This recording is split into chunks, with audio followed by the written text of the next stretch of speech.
Bienvenue dans Deep Media, le podcast qui décrypte les médias à l'heure du numérique. Je suis Julien Bougeot, consultant social média et IA générative, mais avant tout passionné et curieux de l'univers média depuis plus de 15 ans. Dans un écosystème en perpétuelle transformation, comment les médias s'adaptent-ils? Comment se réinventer face aux nouvelles technologies et aux géants du numérique? Quel avenir pour l'information et ceux qui la produisent? Si ces questions vous intriguent, alors vous êtes au bon endroit. Deep Media, c'est un temps de réflexion et d'échange avec celles et ceux qui façonnent l'avenir du secteur. Aujourd'hui, je vous présente un épisode spécial consacré au rapport de contre-enquête sur l'audiovisuel public porté par la SCAM en réponse aux travaux de la commission d'enquête de l'Assemblée nationale sur l'audiovisuel public, dont le rapporteur est M. Charles Aloncle. Afin de vous proposer une version synthétique du rapport de contre-enquête, je vous propose un résumé généré grâce à la fonctionnalité Résumé audio de Google Notebook LM. À présent, je vous laisse découvrir cet épisode et je passe la parole à mes deux co-AI-nimateurs. Bonne écoute.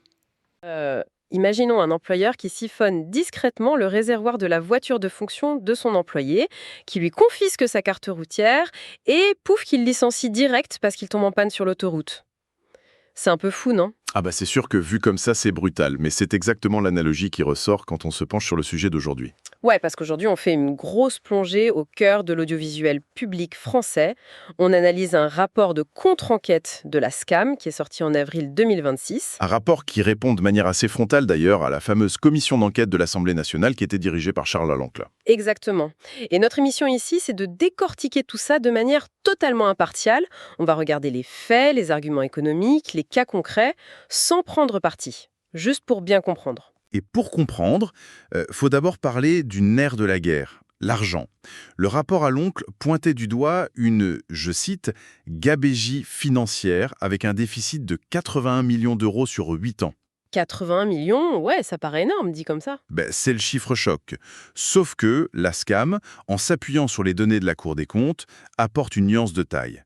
Ce trou, il vient principalement d'une baisse directe des dotations de l'État de 161 millions d'euros. Attends, donc on accuse l'audiovisuel public de mauvaise gestion, alors que c'est l'État lui-même qui a coupé les vivres. C'est vraiment l'histoire du réservoir siphonné, en fait. C'est ça. Et le pire, c'est que France Télévisions m'a quand même fait 386 millions d'économies à côté. Mais le plus absurde, c'est l'absence de contrat d'objectif depuis 2023. Ah oui, j'ai vu ça. En gros, ils n'ont pas de feuille de route claire fournie par l'État en échange de leur budget. Voilà. Gérer une machine pareille à l'aveugle, c'est mission impossible. Et c'est là que le débat glisse sur l'émission elle-même, parce que la commission Aloncle suggère que le marché privé pourrait reprendre certaines activités. Mais le marché, il fonctionne à la rentabilité publicitaire, non ?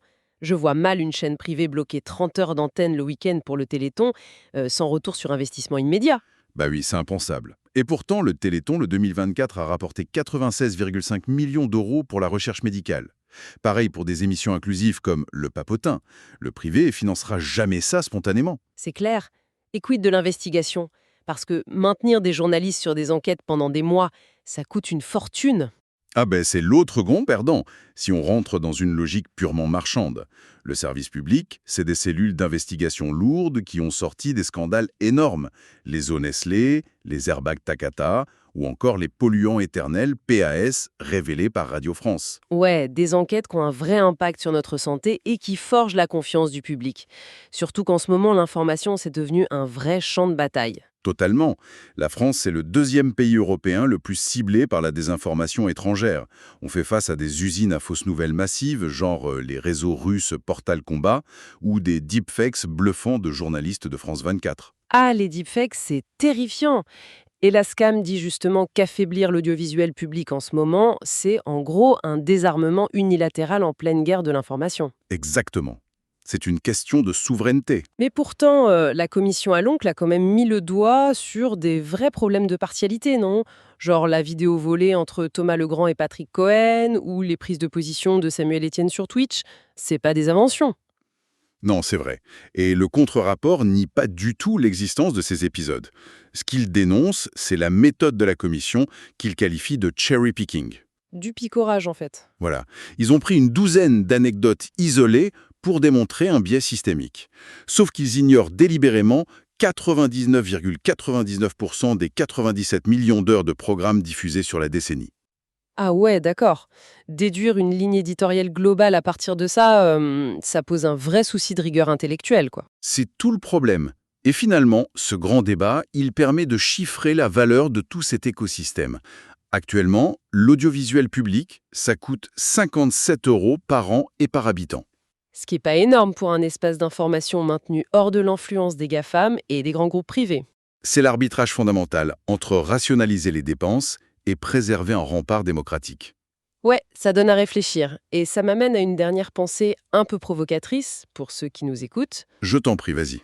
Si la logique de démantèlement finit par aboutir à une privatisation, même partielle, est-ce qu'on va pas juste assister à une revente lucrative aux dépenses des usagers ? C'est le grand risque, oui. Ça rappelle drôlement le bilan ultra controversé de la privatisation des autoroutes françaises en 2006. On avait financé l'infrastructure avec l'argent public et à la fin, c'est le citoyen qui paye le péage au prix fort. C'est une piste à creuser quand on observe ceux qui cherchent aujourd'hui à récupérer les clés du véhicule. Merci d'avoir écouté ce récap du rapport de contre-enquête sur l'audiovisuel public porté par la SCAM.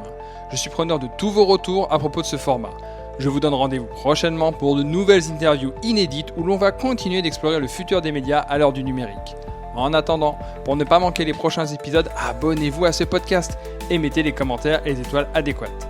Deep Media est un podcast autoproduit par Follow Me Conseil, agence de formation et conseil stratégique spécialisée en IA générative et social media. À très bientôt.